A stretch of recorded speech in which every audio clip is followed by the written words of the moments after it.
అందరికీ నమస్కారం. ఈరోజు నేను మీకు చూపించబోయే ప్రాజెక్ట్ విజయవాడలోని పోరంకిలో ఉందండి. ఇది చేపల కుండేల రోడ్డు. ఈ రోడ్డుని భవిష్యత్తులో 100 అడుగుల రోడ్డుగా గవర్నమెంట్ కన్స్ట్రక్షన్ చేయనుంది. ఇది పోరంకి నుంచి గోడవల్లి వెళ్లే రోడ్డు. వీడియోలో మీరు చూసినట్లయితే ఈ రోడ్డుని ఆనుకునే మన వెంచర్ ఉందండి. ఇది 7 ఎకరాల ప్రాజెక్టు. ఎవరైనా లగ్జరీగా విల్లా కట్టుకోవాలి లేదా అపార్ట్మెంట్ ని డెవలప్ చేసుకునే వారికి 600 గజాల్లో ఏపీసీఆర్డీ అనుమతులతో ఓపెన్ ప్లాట్లు అనేవి రెడీగా ఉన్నాయండి. ఈ ప్రాజెక్టు సంబంధించి నేను ఆల్రెడీ వీడియో చేశానండి. డిస్క్రిప్షన్ లో ఆ లింక్ ఉంది, మీరు చూడొచ్చు. దీని లొకేషన్ హైలైట్స్ చూసుకుంటే మన ప్రాజెక్టు పక్కనే బ్లూమింగ్ డేల్ ఇంటర్నేషనల్ స్కూల్ అనేది ఉందండి. అలాగే వాకబుల్ డిస్టెన్స్ లోనే బందర్ రోడ్ ఉందండి.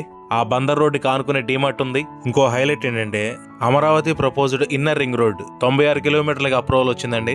అది కూడా మన ప్రాజెక్ట్ కి వాకబుల్ డిస్టెన్స్ లోనే ఉంటుంది. దీని ప్రైజెస్ వచ్చేసి west facing 49,000, east facing 52,000 per square yard అండి. పూర్తి వివరాల కోసం నాకు కాల్ చేయండి. Thank you.